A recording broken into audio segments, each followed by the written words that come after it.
Alright, so this is gonna be a story time.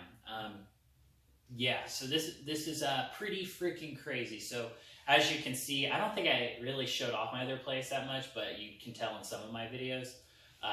If you noticed, I've moved into a new place, and Azula is gonna come over here and say hi to me once again. Hi, Azula. And we moved into this new place, and like 2 weeks in, me and Aliyah go to Walmart one day, and we come back probably like 30 minutes later because Walmart's like a 2 or 3 minute drive away, right? And we come home and the garage door is wide open, and that is where we keep this little husky baby, fur baby, right? And so the door was wide open, and I'm like, what the heck, right? Azula's gone. I panic. I run inside and grab a leash, and then I immediately go out over here because I take her out over here, out in the yard over there.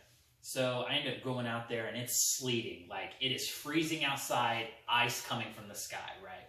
And I'm like looking around, I can't find her, but I was like, you know, I should probably go grab my phone from my car just in case Aliyah tries to find me, right? And she's inside at this point over here on the couch calling the cops, letting them know that we have a missing dog and be on the lookout. So I go back to my car, which is still running, by the way, and I grab my phone, and I'm like, okay, let's go back out there. So then I go back out, and I start walking down the road, and on the sidewalk right near the road, and all I hear is this running behind me, and Azula comes right up to me, sits immediately right beside me. I put the leash on. I was so happy. I ended up running home, right? And when I got home, my car was gone, okay? And I was like, what the heck? Did Aliyah go out and look for me? Like, why did she do this? And I go into the living room, and I see she's still on the couch talking to the cops about the dog. Azula, you're cute and everything, but you gotta chill. And I was like, where's my car? And she's like, what do you mean, where's your car? And I was like, it's gone. And she's like, no way. I'm like, someone stole my car. And then that's when, so she's already on the phone with the cops about the dog. And then she immediately was like, hey, don't worry, we found the dog. Look for a black 2014 Corolla. And that's when I immediately ran outside, and I was like, my wallet is in the car. I'm like, they're going to use my wallet to get money, like to get anything. I don't know. And so I immediately, there's Casey's over here, so I was like, what if they're going to go get gas? Even though I knew that my car was at 3/4 of the tank because I filled it up the day before, right? But I was like, what if they go to Casey's? So I went to Casey's, I ran down there, and I didn't see anything over there. Came back, and by the time I came back, 3 cops showed up. And I was like, hey, they have my wallet. Can one of you guys go to Walmart and check for a black 2014 Corolla? Maybe they're going there to buy TVs or something, right? And one of the cops leave, but the other 2 stay, and they're taking questions. Basically everything that I've told you guys so far. Well, me and Aliyah get in her car, and we decide to leave.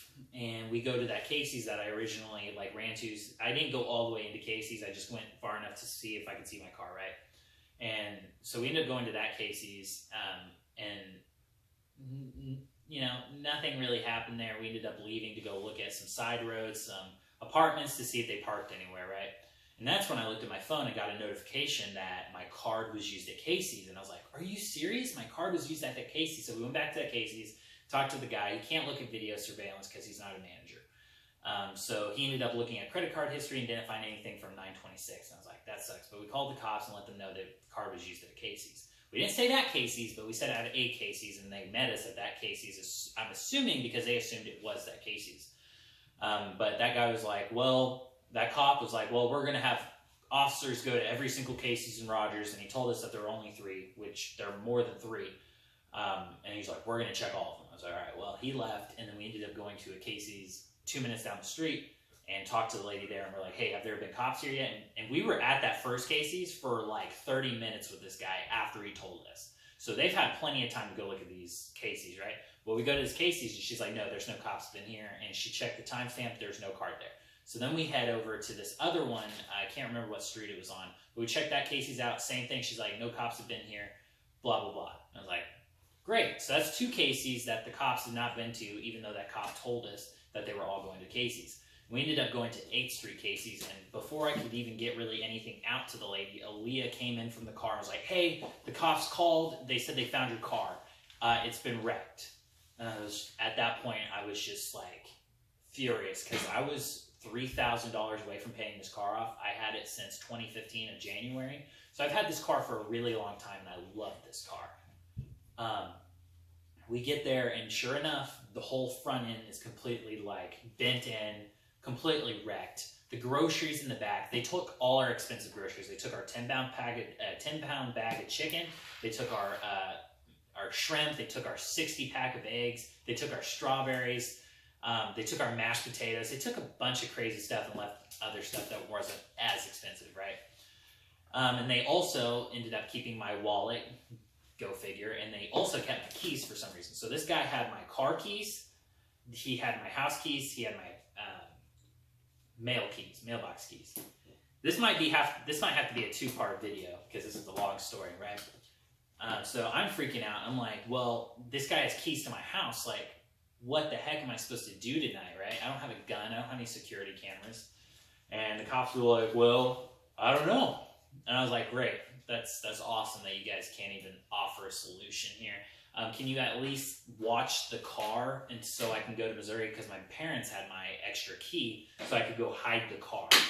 And so they're like, sure, and they parked in a parking lot far away from it, and then we went to Missouri, came back, and started the car and took it to a place so we could hide it just in case they were planning on coming back to come get it, right? Well, we go hide it, and now we're like, crap, like this is at like, I think like 1 in the morning when we're on our way back to our place because we had to grab some things from the place. I ended up getting a gun from my dad because I met up with him and gave me a gun, and I ended up searching the place with a gun, and nothing was in here, nothing was bothered, and ended up getting our things, and then we ended up leaving. But I was here for like an hour and a half just looking around and making sure we got everything. We were parked outside waiting for cops to show up because they told us they were going to patrol the area. In that whole hour and a half, not a single cop has patrolled the area, which infuriated me because I'm like, what if we were wanting to stay here and we trusted the police to do their job? But anyways, we didn't. We waited, and turns out no one showed up. So we decided to go to Walmart to sleep in the parking lot. We wake up at 6 a.m. I think this is a good spot to cut to a part 2. So I will be back with part 2. Watch out for the next video. Peace.